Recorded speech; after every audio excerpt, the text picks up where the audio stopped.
E aí galera, beleza? Mais uma aula do nosso curso da Bíblia, né? E eu agradeço a galera que está acompanhando aí. Se inscreva no canal, indique a quem gosta também para se inscrever. E hoje a gente dá uma continuidade nos dias da criação.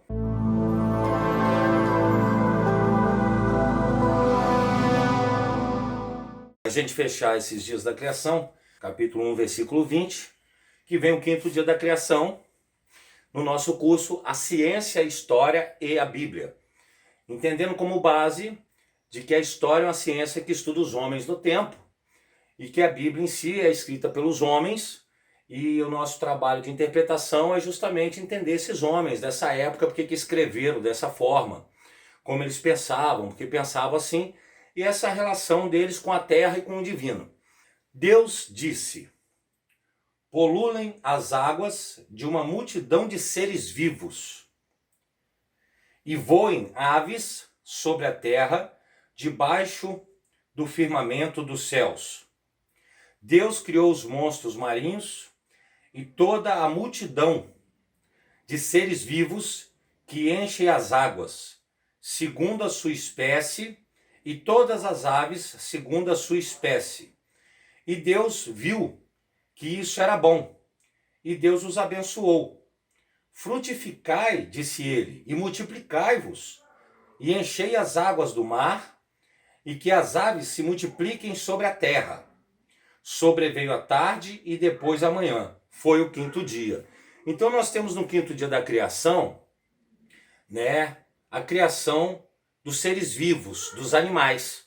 Então é interessante, porque a visão desses homens desse período, né, você observa que ao criarem, né, as plantas em si, Deus ordenou que a terra desse origem às plantas e que depois as plantas teriam sementes, né? Ou seja, a terra traz a vida, né? Mas ele não deixa claro aqui se o homem desse momento ele já enxergava, né, a 100% ali, não deixa claro se eles consideravam as plantas seres vivos ou não. Pela leitura fica no ar, né, se as plantas eram seres vivos ou não.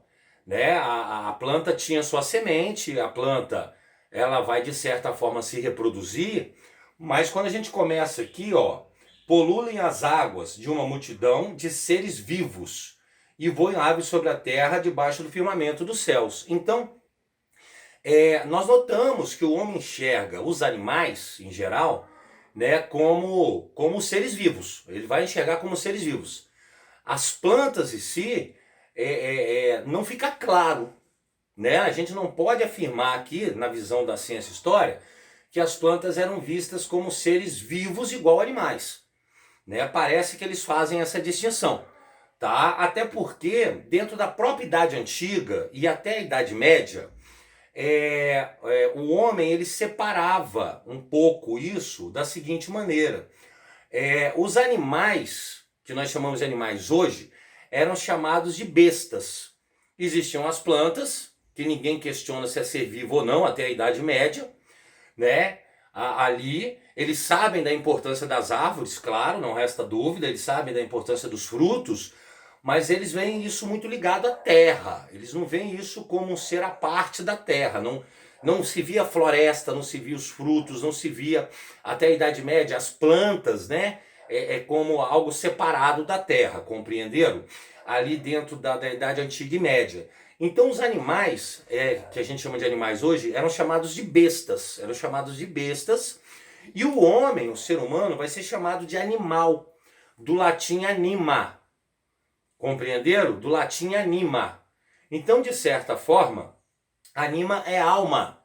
Então se considerava assim, que o homem tinha alma, tá? Na Idade Antiga, na visão cristã, dentro da Idade Antiga e da Idade Média, os seres que tinham alma eram os animais. Então quem tinha alma? O homem, os anjos e os demônios. Compreenderam? Era isso que tinha alma. E os animais não tinham, eram bestas. Assim era chamado. Agora, a partir da Idade Moderna, né, a partir da Renascença, do humanismo, aí nasce a ideia de ser humano.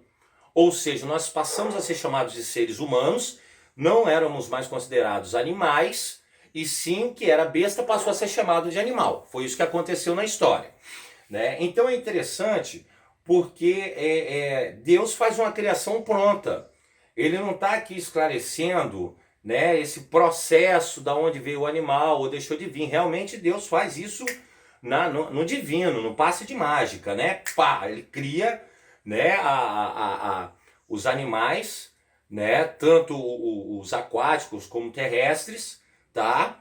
Vale a pena explicar que o homem, ele precisa da água, como nós já vimos aqui, abordamos, mas ele está preso à terra, então quando ele passa aqui, ó, multidão de seres vivos voam aves sobre a terra debaixo do firmamento dos céus. Deus criou os monstros marinhos e toda a multidão de seres vivos que enchem as águas, segundo a sua espécie. Então, o homem ele sempre teve aquela curiosidade dos seres marinhos. E a própria Bíblia já traz aqui a ideia dos monstros marinhos, né? Pelo homem ter visto alguns seres gigantes, alguns seres de formas estranhas. Então ele já chama de monstro, e essa ideia de que nos oceanos teriam monstros, ela vai existir toda a Idade Antiga. Entra a Idade Média com essa visão de monstros marinhos, nós temos várias lendas de monstros marinhos. Quando o homem começa as navegações, né, ele diz que existem monstros marinhos, eles se temiam esses monstros. Durante a Idade Média, a Igreja Católica, ela valorizava a vida na terra e menos a vida nos mares, né, sempre dizendo que existiam esses monstros marinhos gigantes. Então, hoje, com a nossa ciência e tecnologia, a gente sabe que esses monstros marinhos são animais de grande porte, são animais estranhos e às vezes animais de pouca beleza, né? Animais que realmente assustam. Então essa ideia dos monstros marinhos já está enraizado aqui na Bíblia e dentro de várias mitologias de vários povos que se arrastou até a Idade Moderna. Compreenderam? Então ele cria isso aqui e aí continua, né? Deus disse: produza a terra seres vivos segundo a sua espécie, animais domésticos, répteis e animais selvagens, segundo a sua espécie. Então observe que, de certa forma, o homem traz de novo, ou Deus traz de novo a terra. Produz a terra. Olha que interessante. Ele traz a ideia de que, queira ou não queira, a terra produz a vida. Então os homens, no momento em que escreve isso, eles deixam no ar essa dúvida com os vegetais, mas eles enxergam na terra a produção de animais. As aves no céu, os seres marinhos na água, os animais terrestres. Olha lá, eles começam a fazer uma classificação, olha que bacana. O homem começa a fazer uma classificação dentro da sua visão desses animais já agora. Quer dizer, o nosso raciocínio lógico, a nossa imaginação, a nossa observação já nos traz aqui dentro do Gênesis a primeira separação que o homem faz sobre os animais que lhe cercam. Os animais dos céus, os animais marinhos, os animais da terra. Então, quando vem os animais da terra, presta atenção que ele repete a mesma coisa que falou das plantas. Mas os animais são seres vivos. As plantas têm essa dúvida. Então, vamos lá. Deus diz: produz a terra seres vivos segundo a sua espécie, animais domésticos, répteis e animais selvagens, segundo a sua espécie. E assim se fez. Se Deus fez os animais selvagens, segundo a sua espécie, os animais domésticos igualmente, e da mesma forma todos os animais que se arrastam sobre a terra. E Deus viu que isso era bom. Então observe que nos animais terrestres o homem já também classifica aí a ideia de que Deus teria criado animais para serem domésticos. Teria criado, né, animais, né, para serem selvagens. E nesse caso ele vai especificar os répteis. Olha que interessante, os animais que se arrastam na terra. Então o homem observa esses animais, mas eu quero chamar uma atenção para os répteis, porque os répteis eles sempre foram de certa forma assustadores. Os répteis sempre viveram de certa forma na relação com a terra, com a lama, né? Onde dá a ideia da onde vem a vida, para onde vem a vida, e os répteis terão muita atenção dentro do judaísmo, do cristianismo e do islamismo, né? A própria ideia da serpente é uma dos dragões, seria aí a ideia de répteis e de animais simbolizando para o ocidente cristão o mal, uma coisa ruim. Então é interessante perceber que já dentro do Gênesis, quando se fala nos répteis, existe um comentário à parte aqui, tá? Eles são os animais que se rastejam, os répteis, já dão nome, chama de domésticos, selvagens e répteis. Já são algumas primeiras separações e já salienta a ideia dos animais que rastejam, né? Porque para o homem, já desde esse período, o homem vive da terra.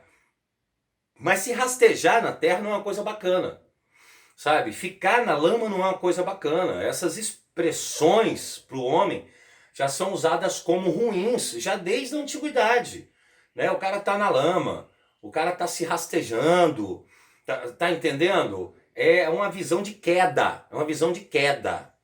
Tá entendendo? Principalmente porque nós entraremos mais à frente de que o homem vivia no paraíso e ele tem a queda do paraíso, né? A queda para a terra, assim, sabe?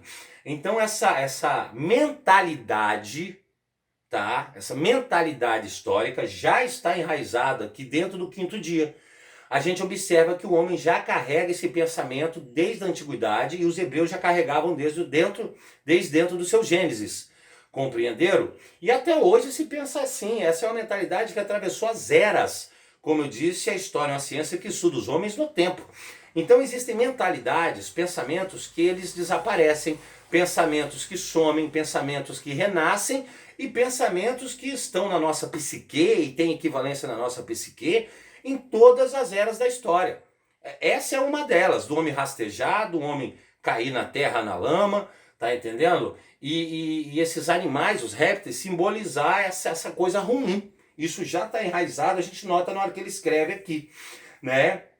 E aí ele continua. Nesse momento, olha só. Então Deus disse, façamos o homem à nossa imagem e semelhança, que ele reine sobre os peixes do mar, sobre as aves dos céus, sobre os animais domésticos e sobre toda a terra, e sobre todos os répteis que se arrastam sobre a terra. Deus criou o homem à sua imagem, criou-o à imagem de Deus, criou o homem e a mulher. Deus os abençoou. Frutificai, disse ele, e multiplicai-vos, enchei a terra e submetei-a. Dominai sobre os peixes do mar, sobre as aves dos céus, todos os animais que se arrastam sobre a terra. Deus disse, eis que vos dou toda a erva que dá semente sobre a terra, e todas as aves frutíferas que contêm em si mesmas a sua semente, para que vos sirvam de alimento. E a todos os animais da terra, a todas as aves dos céus, a tudo o que se arrasta sobre a terra, e em que haja sopro de vida, eu dou toda a erva verde por alimento. Então, veja bem,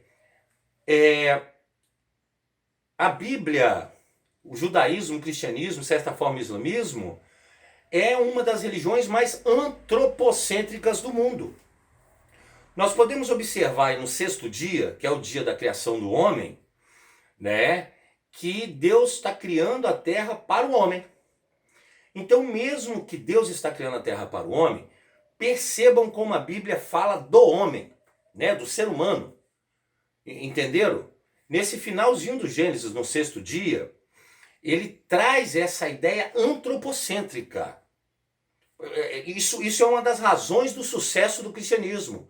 Porque sendo nós, homens, seres humanos, né, a gente se identifica com a cristandade, principalmente porque ela é uma religião muito humana. Nós temos um Deus único e abstrato, né, onde não se fala muito dele, não se conta muita história dele. Então isso, por incrível que pareça, isso torna o cristianismo mais antropocêntrico, né? O homem é o centro do universo do cristianismo, né? Deus, ele criou o homem à sua imagem e semelhança, quer dizer, Deus cria o homem à sua imagem e semelhança, e isso torna ainda mais antropocêntrico o cristianismo. Estão compreendendo esse ponto? Porque para a história, se você tem uma mitologia, para essa história, se você tem uma mitologia que ela trata dos seus deuses, como a gente pega a mitologia grega ou pega a mitologia egípcia, ela tem história dos seus deuses, ela fala dos seus deuses. Então tem deuses que não têm forma só humana, tem deuses que têm forma de animais. Vocês estão entendendo? Então, nesse momento, são histórias, são mitos, são religiões que você fica vivendo a vida dos deuses, você vê esses deuses de forma física, né? Metade homem, metade animais e tudo mais. E quando você vem para o cristianismo, ele é exclusivamente humano. Ele é antropocêntrico. Até o nosso Deus único e abstrato, quando vai criar o homem, cria a sua semelhança. Isso faz com que o homem também pense que o nosso Deus, mesmo sendo único e abstrato, ele teria uma forma humana, parecida com a forma humana. Isso sempre regeu o pensamento do homem até hoje. Então é muito interessante que no sexto dia, eles trazem um resumo ali do que vai ser o segundo capítulo, que é o paraíso. No segundo capítulo, Deus vai falar do paraíso, vai falar como criou Adão, vai falar como criou Eva, vai falar do pecado, vai falar da queda do homem, que nós veremos ainda na próxima aula do curso, né? Mas ele já coloca um resumão no sexto dia, onde ele criou ali então o homem e a mulher, né? Tudo na Terra era para o homem, olha só. Então é uma visão extremamente antropocêntrica do planeta, tá? O planeta é para o homem, os animais são para o homem, as árvores são para o homem, é para o homem submeter tudo isso. Então você tem essa visão antropocêntrica de que a Terra é humana, de que a Terra é para o homem. Essa é uma visão da cristandade. Isso responde um pouco o nosso pensamento cristão contemporâneo também, onde a gente domina a natureza, onde a natureza é para ser dominada, é para ser controlada, né? Em alguns momentos a gente até a destrói, até coloca em extinção algumas espécies, porque a gente carrega no nosso inconsciente essa visão cristã no Ocidente. Compreenderam? A gente tem carinho pelos animais, mas a gente não tem um respeito religioso pelos animais. Compreenderam? Como religiões igual o hinduísmo na Índia, em que eles não encostam na vaca, em macacos, tá entendendo? Porque são seres deuses. Olha que interessante. É isso que eu quero que vocês vão comparando e vocês vão entendendo. Então, nesse momento que Deus cria o homem a sua imagem e semelhança, torna ainda mais o cristianismo antropocêntrico, torna a Bíblia um livro sagrado do homem, para o homem, pelo homem, tudo para o homem. Ele é um livro extremamente antropocêntrico. Então o sexto dia faz esse resumo e ele continua aqui. E assim se fez. Deus contemplou toda a sua obra e viu que tudo era muito bom. Sobreveio a tarde e depois a manhã. Foi o sexto dia, a criação do homem. E ao ler a gente percebe o antropocentrismo extremamente presente no pensamento religioso hebraico, cristão e muçulmano, e principalmente na cristandade ao fazermos a leitura da ciência, a história e a Bíblia. E entramos no capítulo 2, no versículo 1, no qual ele diz: assim foram acabados os céus, a terra e todo o seu exército. Ou seja, exército de tudo que foi criado, não exército de guerra nessa visão.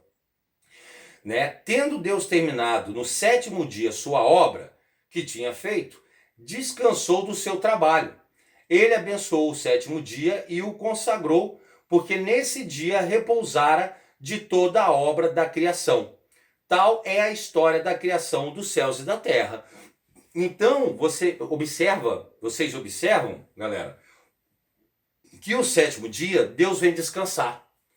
Então é interessante porque existe uma questão de que o mundo foi feito em 7 dias, dentro dessa visão mitológica hebraica, compreenderam? Né? Para a ciência e a história, claro que esse mundo não foi feito em 7 dias, né? Nós temos no Gênesis, esses 7 dias, um resumo do que foi criado e o homem observou nessa criação. E ao separar em 7 dias essa semana, né, e ao perceber os meses, como disse o próprio resumo dos dias, que Deus criou os luzeiros para você entender o dia e a noite, foi uma das primeiras formas de se contar, o tempo, para que o homem entendesse o tempo. Então a gente observa que o homem está construindo o tempo. E ao falar em dias, compreenderam? É interessante, porque o homem ele vai interpretar o seu trabalho do dia. O homem ele tem metas no dia, né? Nós seres humanos somos assim. Você tem uma meta de cumprir um trabalho no dia, sabe? E você cumprir aquela meta daquele trabalho, e estava pronto tal parte daquele trabalho naquele seu dia da semana. No outro dia, você trabalha de novo e conclui mais uma parte, trabalha e conclui, trabalha e conclui. E você tem um dia de descanso, porque você trabalhou 6 dias e tem um dia de descanso. Então observe como Deus e o homem, eles são muito imagem e semelhança mesmo. O homem, ele tem os dias de colheita, o dia de plantio, né? O dia de tomar conta daquele animal, de abater aquele animal. Então observe como os 7 dias da criação está formando, explicando uma forma do ser humano viver na terra com a agricultura, com a pecuária, com as construções, com o trabalho, com o entendimento, com a classificação dos seres vivos, com suas obrigações terrenas e o seu dia de descanso. Que aí era o dia que você também guardava para fazer as orações a Deus, agradecer por tudo que Ele criou. Mas a gente deixa claro, quando começa o segundo capítulo, que ele vai falar da criação do homem, do paraíso e da queda, que ele tem toda aqui um resumo mesmo quando ele diz: tal é a história da criação dos céus e da terra, tal é essa história da criação. Então a gente percebe nesse final do nosso 6º e 7º dia que a Bíblia ela é altamente antropocêntrica, ela é muito mais humana do que divina, na verdade, para a ciência e a história. Espero que tenham gostado aí, tá ok? Né? Dê seu like aí, se gostou dá o like, né? Mostre para os colegas esses comentários sobre a ciência, a história e a Bíblia, né? Marque o sininho para ser notificado e brevemente nós estaremos com mais novidades aí, tá ok? Até a próxima, porque agora você já ficou historizado. Um abraço, galera!